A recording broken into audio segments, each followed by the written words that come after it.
വിശപ്പ് ഒരു തെറ്റാണോ? അല്ല. വിശപ്പ് തോന്നുന്നത് തെറ്റല്ല.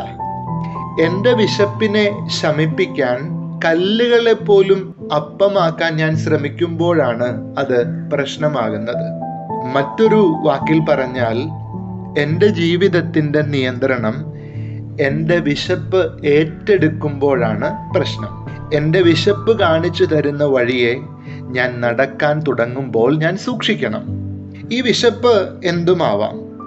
ചിലർക്കത് സ്നേഹിക്കപ്പെടാനും അംഗീകരിക്കപ്പെടാനുമുള്ള ആഗ്രഹം, ചിലർക്ക് ജീവിതത്തിൽ വിജയിക്കാനും ഉയരങ്ങളിലെത്താനുമുള്ള ആഗ്രഹം, മറ്റു ചിലർക്ക് സമ്പത്ത് നേടാനുള്ള ആഗ്രഹം. എൻ്റെ വിശപ്പ് എന്താണെന്ന് ഞാൻ തിരിച്ചറിയണം. അതാണ് ആദ്യത്തെ പടി. അത് കഴിഞ്ഞാൽ ഈ വിശപ്പാണോ എന്നെ നിയന്ത്രിക്കുന്നത് എന്നറിയണം.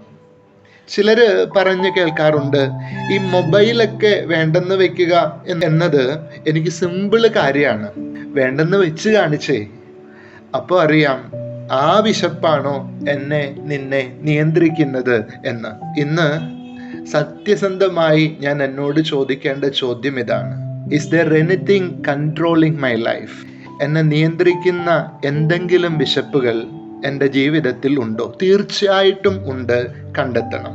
വിശപ്പിനുള്ള പരിഹാരം എന്താണ്? ഈശോ പറയും, മനുഷ്യൻ അപ്പം കൊണ്ട് മാത്രമല്ല ജീവിക്കുന്നത്, ദൈവത്തിൻ്റെ വചനം കൊണ്ടുകൂടിയാണ്. എല്ലാ അഡിക്ഷനുമുള്ള പ്രതിവിധി അതാണ്. സത്യസന്ധമായുള്ള വചനവായനയും വചനമനുസരിച്ച് ജീവിതത്തിൽ വരുത്തുന്ന മാറ്റങ്ങളും.